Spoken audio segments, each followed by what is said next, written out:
Hello, everybody, and welcome. This is our Boundaries Boot Camp, and we are in our Boundaries Part 2 session, Communicating Your Rules. I'm actually recording this after the rest of the class has gone. And the reason I'm doing that is because we had so much personal conversation today that I really didn't want people to feel that they were being recorded. So I wanted to make sure that people had that kind of privacy. So the first thing though we did is share our homework from last week. And if you're saying to yourself, what homework? Turns out that a lot of people that were in the class today didn't have it done either. So what we're trying to have you do is develop a list of boundaries. And I want your list to be really short for the purposes of this class. So we started the class by saying that we want you to pick some people that you're going to practice on. Well, you're also going to pick some boundaries. And ideally, I don't want you to have more than 3, at most 5 boundaries or rules. So what we started this class with is sharing our boundaries and rules. And I did have people put them in the chat. So I'm going to read some of the things from the chat so you know what we were talking about. So here's a good one. People are not allowed to assume that what they want is what I want. That's a very nice, clear, specific boundary. Here's another one. People are not allowed to say that I am wrong.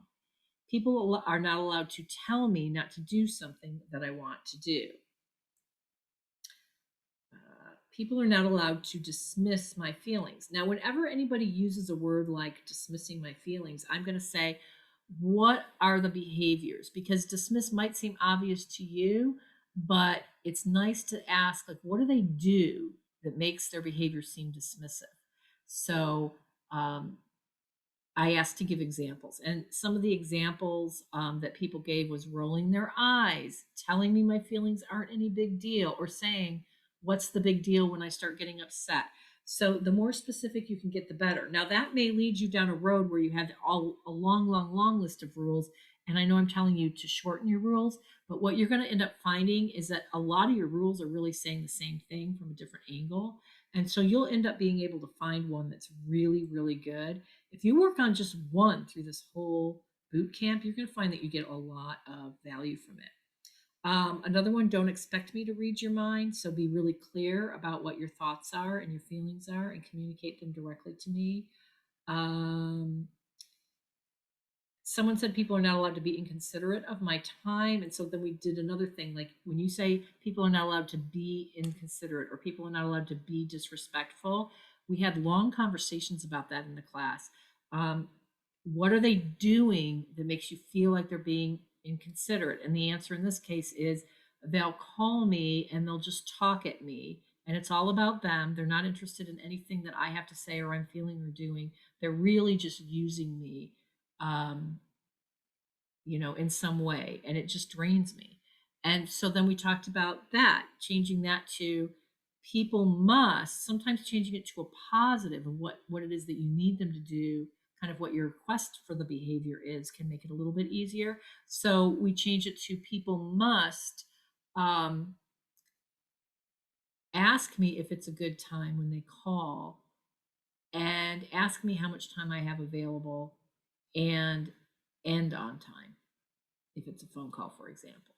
So now you're able to take being considerate of my time and getting it to be a little bit more specific in terms of behaviors. That's going to be a lot easier for you to give feedback on when the time comes. Alrighty, um, I think that's it. So we had all these great rules and it took a long time. So we are next week going to talk a little bit more about rules. But my goal is that you are going to have at least one boundary that you're going to be working on. So then we went into communicating our boundaries. And before we communicated our boundaries, I set the stage. Communication is a process. Expect to have more than one conversation. What I've noticed a lot is that because people are upset about behavior, they tend to avoid having the conversation and then they get anxious about the conversation. And then when they finally have the conversation, it feels really awkward and they're like, oh my God, I don't want to have another conversation like that. In most cases, you're going to have more than one conversation. And I'd really like to take the pressure off of that conversation being the be all end all. So, really, what I want you to start thinking in terms of is this is long term. You're going to be changing a behavior pattern that someone is probably not aware of or probably not wanting to change because they're so used to doing it. And so you're going to have to have many interactions with them to change it. But the good news is that the interactions that you have can start out really gentle and they can progressively move towards where you want them to go.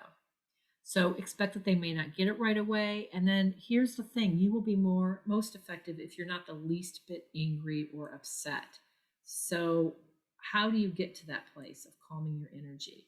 The thing to understand is your energy in the conversation will convey more than your words. So if you're still hijacked in any way, if you're feeling any negativity, any anger, any anxiety, any hurt or sadness when you have the conversation, your delivery will come across as either controlling or manipulative or judgmental. And that's going to seem like a personal attack to the other person. And this is why we avoid these conversations because we're worried about this happening. Because normally people have these conversations when they're upset to some degree. And normally all these bad things happen. Instead of, the feedback being received really well, the person tends to get defensive on you and, they yell back and it just gets really ugly. If you can calm your energy, you're going to be really, really powerful. So, how do you do that? Well, one thing that you can do is assure yourself that you don't have to tolerate this, that you will be able to change the dynamic over time. I find that a lot of our upset about boundaries is this idea that, oh my God, I'm the prospect of having to tolerate this behavior over a long period of time just seems untenable. It seems like it dishonors who you are, and you feel like you're trapped, that you have to tolerate this type of behavior. So, what I really want to assure you right now is we are talking about strategies that you can use to modify people's behavior so that nobody ever has to behave in a behavior that will be harmful to you. It may be that they still behave this way towards other people, or sometimes they behave this way in your presence, and you have a lot of tools to change their behavior in the moment or get away from the moment. But you will not have to tolerate this behavior. You will have some learning that you'll need to do before you can get to this point, and you may have process that you walk through, but assuring yourself that you won't have to tolerate that gives you a sense of empowerment back, and sometimes that gets some of the upset to go away. The second thing is to think of a positive intention behind the behavior. What I want to also let you know is that anytime anybody is engaged in any kind of behavior that's impacting you negatively, so there's a negative feeling that you're getting, usually they're hijacked in some way.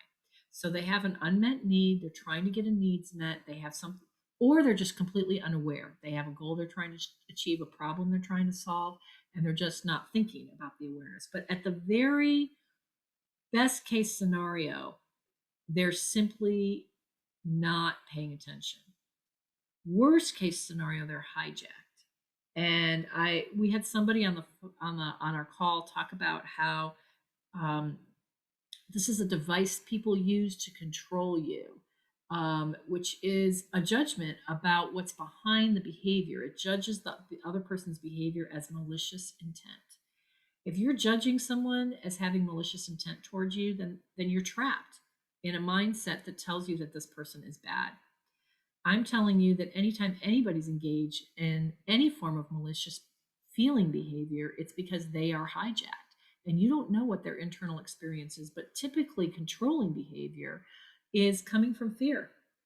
Um, Almost all saboteur behavior comes from fear. All behavior that is negative or harmful comes from fear at its core.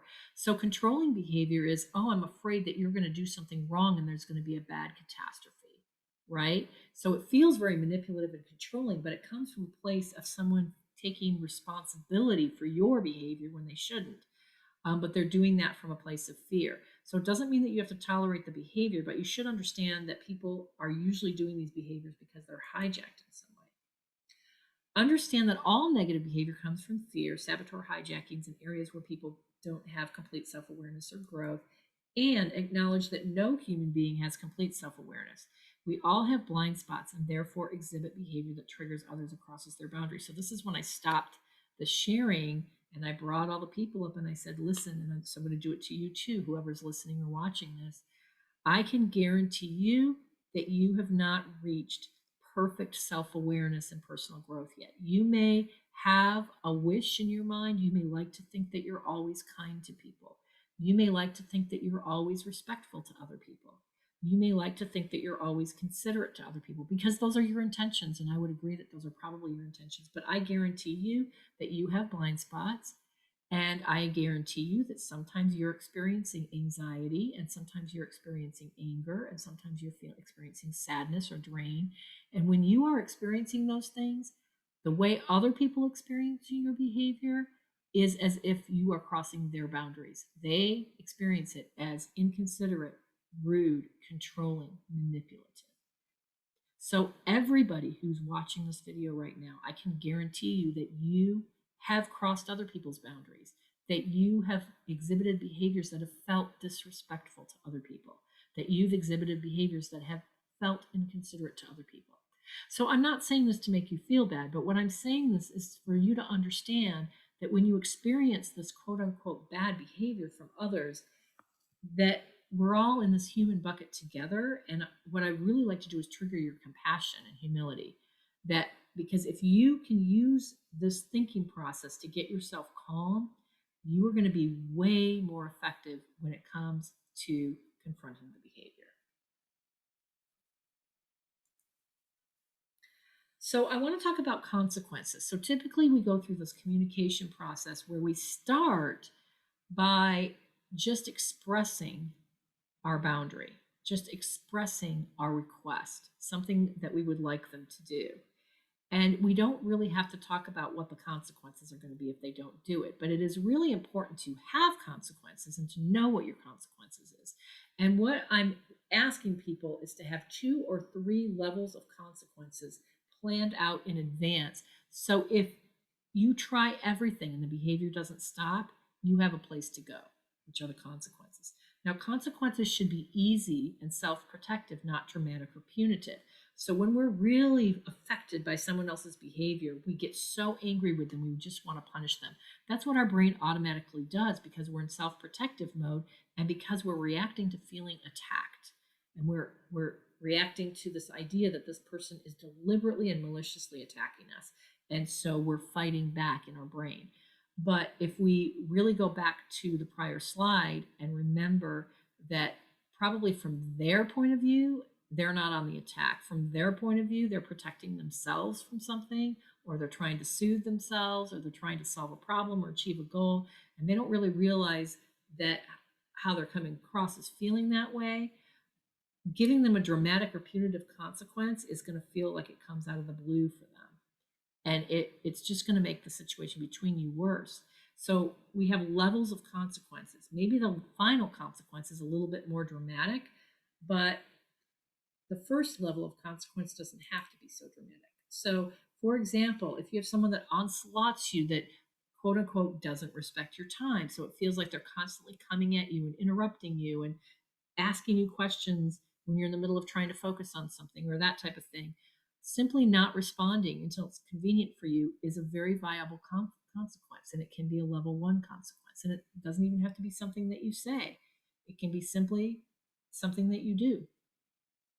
Leaving the conversation or room temporarily, saying something like, you know, when you get agitated like this, or when you yell, or when you kind of come at me with this level of intensity that you need a response, I get scared. I freeze up and I have a really hard time responding to you. I want to hear you. I want to have this conversation. I care about what matters to you, but I can't do it when we're in this type of an interaction. So, what I'm going to request is that we come back to it when we're in a better place. And again, you don't have to say it in a way that's patronizing or condescending. You can simply say, you know, what you're saying matters to me, but because you're so angry, it's really hard for me to listen. I want to listen. I'm going to take a break. I'm just going to go for a 10-minute walk. and then I'll come back. And then if you want to talk and you feel calm enough to not yell, I promise you I will listen to you. Because usually when people are yelling, it's because in their minds they feel unheard. It doesn't mean that you're not listening to them, but it means they feel unheard. So promising them that you care about what they say, that what they say matters, and that you will listen to them, and then actually coming back and listening to them if they can talk to you calmly is going to help them calm down a lot more quickly than if you just leave the room. If you just say, if you're yelling at me, I can't talk, and leave, because that will agitate them more. Okay. In a work situation, you may remove somebody from a project because they're not able to do the things that you've repeatedly requested. Um, the really negative things we don't want to do unless it's a last resort, like put people on performance improvement plans, divorce people. Those are really painful consequences. They're not easy to execute. And usually you don't need to take it that far. But it is nice to know that you know how far you're going to take it. You know what your final consequences. So when you do your plan, you're going to think in advance about what all your consequences are. And that's going to calm you down because you can go into the situation knowing that they aren't going to behave right away. And you're already going to know what your whole stream of responses are going to be. And then if they do change their behavior, then things will go back to normal in your relationship. But if they consistently don't change your behavior after you try all these things, then you're going to feel a lot more a lot better about doing your last consequence. All right, so the homework for this week is to come up with a communication plan around one boundary. So the boundary might be what you know you need to listen to me, right? So don't dismiss what I have to say. You must acknowledge what I say, right? So that could be your rule. So then if someone interrupts you when you're talking to them, the first indication that your line is being crossed is you're in a conversation and you're talking and someone interrupts me. So what's the first thing you'll say to do is maybe what you'll say first is, I understand that you have important things to say and I have important things to say, but I want us both to be heard and you just interrupted me. So can I talk? And then I promise I'll listen to you. That might be your request. How will you positively acknowledge when behavior is moving in the right direction? Let's say they agree and they sit. Maybe they're twiddling their thumbs, maybe they're antsy, but they're trying their best to listen to you. Then you share what you have to share. And then you say, I really appreciate that you sat and heard. I know you had some things you want to say too. And then you say, okay, now I'm ready to listen to what you have to say. How often will you repeat? What that means is, how long will you tolerate them repeating the quote unquote bad behavior with you giving them feedback before you take it to the next level? So let's say I have these conversations about listening and it keeps happening. And I keep gently saying, you're not listening to me and we need to both be heard, et cetera, et cetera. Maybe the next level is, I'm not going to engage in a conversation if I'm not going to be listened to. And so, because isolation tends to work, progressively disengaging from someone usually tends to work as a great beginning step for boundaries. So you might say, we've had these conversations in the past. I've asked you to listen. It seems like when we're talking, you want us to talk and say your piece, and I'm happy to listen to you, but you never, even though I ask, you don't sit and you listen to my side. I'm asking you to listen to my side. If you're not going to listen to my side, I'm not going to listen to your side either. And maybe we can talk about this at another time, but I'm going to go out and I'm going to go find some of my girlfriends to talk to because they'll listen to me. And I will come back. And if you want to have this talk again later, we can. But for right now, I need to be heard. And if you're not going to listen, then I'm going to go find people that I can talk to. So that's a second level consequence that you leave for a temporary period of time. Your third level might be divorce, separation, ending the relationship. And so that's something that you really don't want to get to, but it's up to you to decide if you're going to go that far. Your third level might not be that. Your third level might be, I'm going to stay in this relationship, but I'm going to understand that I'm never going to be heard from this person in this relationship. So I'm just not going to bring up my issues anymore. Maybe that's not a good one because that could lead to more problems. But you come up with something that really, really protects you from not being heard. And it could be just not expecting to be heard. And so really developing a support system outside of the relationship where you feel heard in other places. and then developing other ways to manage that behavior. So the communication plan, communicating your boundaries and executing your boundaries. Your plan is your homework on one boundary for next time. And we're going to continue working on this and muddling through it together as a group. So don't worry if you struggle or you have a really rough draft.